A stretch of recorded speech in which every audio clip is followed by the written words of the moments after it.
বৃহস্পতিবার আয়োজিত সাংবাদিক সম্মেলনে কংগ্রেস নেতা পাপন দেব বলেন, গত কয়েকদিন ধরে শিলচর ও উধারবন্দ বিধানসভা এলাকায় দেহ ব্যবসা সংক্রান্ত যেসব অভিযোগ প্রকাশে এসেছে তা অত্যন্ত নিন্দনীয় ও উদ্বেগজনক। তার দাবি, শিলচর শহরে দেহ ব্যবসার একটি চক্র গড়ে উঠেছে, যা সমাজের জন্য অত্যন্ত ক্ষতিকর। তিনি বলেন, সম্প্রতি স্থানীয় প্রশাসন ও পুলিশ বিভিন্ন স্থানে অভিযান চালিয়ে একাধিক মহিলা ও যুবতীকে আটক করেছে এবং ঘটনার তদন্তও অব্যাহত রয়েছে। এই পদক্ষেপকে স্বাগত জানিয়ে তিনি বলেন, যদি প্রশাসন আরও আগে থেকেই কঠোর নজরদারি চালাত তাহলে শহরের বুকে এমন পরিস্থিতি সৃষ্টি হতো না। পাপন দেবের বক্তব্য, বহু মানুষ দীর্ঘদিন ধরে শিলচরে বসবাস করলেও অতীতে এ ধরনের পরিস্থিতি কখনো দেখা যায়নি। বর্তমানে যেভাবে এসব ঘটনা প্রকাশে আসছে তা সমাজের জন্য অত্যন্ত লজ্জাজনক। তার মতে, এখনই কঠোর ব্যবস্থা গ্রহণ না করলে আগামী প্রজন্মের ওপর এর মারাত্মক নেতিবাচক প্রভাব পড়বে। তিনি আরও জানান, আগামী 2-1 দিনের মধ্যেই জেলা কংগ্রেসের পক্ষ থেকে জেলা প্রশাসক ও পুলিশ সুপারের সঙ্গে সাক্ষাৎ করে একটি স্মারকলিপি প্রদান করা হবে। সেই স্মারকলিপিতে শিলচর সহ সমগ্র কাছাড় জেলায় অবৈধভাবে পরিচালিত স্পা সেন্টারগুলোর বিরুদ্ধে কঠোর অভিযান চালিয়ে সেগুলো বন্ধ করার দাবি জানানো হবে। এদিন তিনি শাসক দলের জনপ্রতিনিধিদেরও বিষয়টি গুরুত্ব সহকারে দেখার আহ্বান জানান। তার হুঁশিয়ারি, দ্রুত কার্যকর ব্যবস্থা গ্রহণ না করা হলে শিলচর জেলা কংগ্রেস আগামী দিনে বৃহত্তর গণ আন্দোলনের পথে হাঁটতে বাধ্য হবে। সাংবাদিক সম্মেলনে পাপন দেব আরও অভিযোগ করেন, স্থানীয় কিছু প্রভাবশালী ব্যক্তির মদতে শিলচরে দেহ ব্যবসার চক্র দীর্ঘদিন ধরে বেপরোয়াভাবে চলেছে। তাই কেবল মাঠচ পর্যায়ের অভিযানে সীমাবদ্ধ না থেকে এই চক্রের মূল হোতাদেরও চিহ্নিত করে আইনের আওতায় আনার দাবি জানান তিনি। এছাড়া তিনি উল্লেখ করেন, সম্প্রতি শিলচর চিকিৎসা মহাবিদ্যালয়ের অধ্যক্ষ ও তার স্ত্রীকে কাছাড় পুলিশ সুপারের কার্যালয়ে ডেকে জিজ্ঞাসা করা হয়েছে। অভিযোগ রয়েছে, শিলচরের ইম্পেরিয়াল মলে যে জায়গাকে কেন্দ্র করে বিতর্ক তৈরি হয়েছে সেটি অধ্যক্ষের মালিকানাধীন। যদিও তিনি সেটি ভাড়া দিয়ে থাকেন, তবুও সেখানে কী ধরনের কার্যকলাপ চলছিল সে বিষয়ে তার অবগত থাকা উচিত ছিল বলেও মন্তব্য করেন পাপন দেব।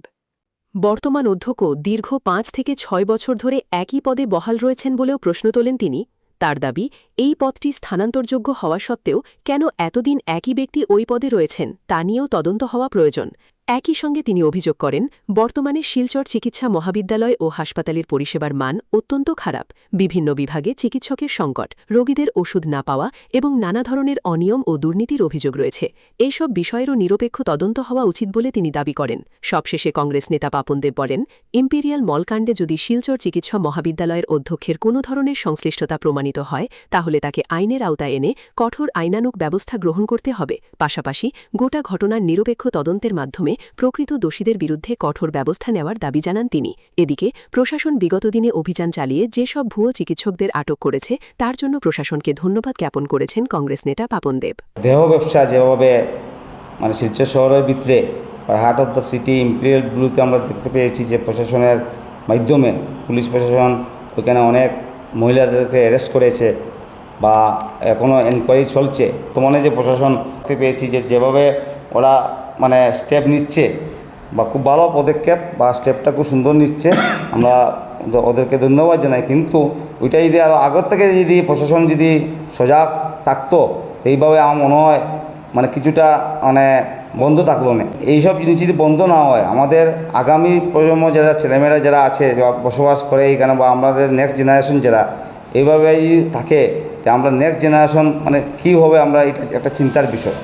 তাই আমি পুলিশ প্রশাসন এবং ডিসি মহোদয়কে আমরা ইমিডিয়েট 1-2 দিনের মধ্যে আমরা যাব, আমরা গিয়ে আমরা একটা মেমোরান্ডাম দেবো, দিয়ে যাতে শিলচর শহরের ভিতরে বা কাছাড় ডিস্ট্রিক্টের ভিতরে ইললিগাল স্পা যেগুলো আছে এগুলো যাতে প্রপার এনকোয়ারি করে সবগুলো বন্ধ হতে হবে।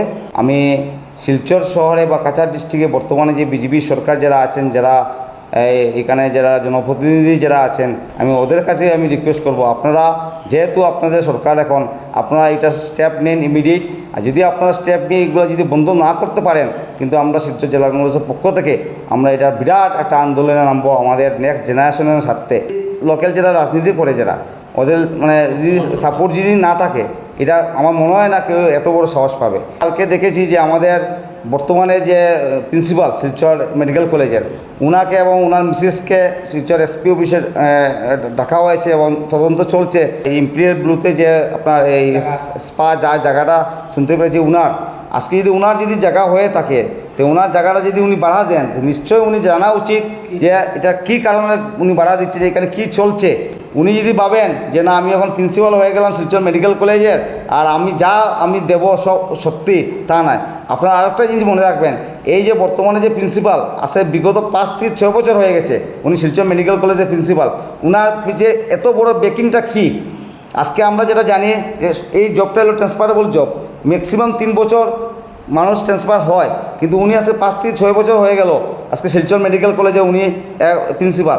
শিলচর মেডিকেল কলেজের কী অবস্থা, কীভাবে দুর্নীতি হচ্ছে, মানুষের মেডিসিন পায় না, আইসিইউতে কোনো ডক্টর নেই, রাত্রেবেলা কোনো পেশেন্ট গেলে কোনো সুবিধা নেই, কিন্তু এতগুলা কমপ্লেন হওয়ার পরেই উনি প্রিন্সিপাল আছেন, এখনও উনি প্রিন্সিপাল আছেন।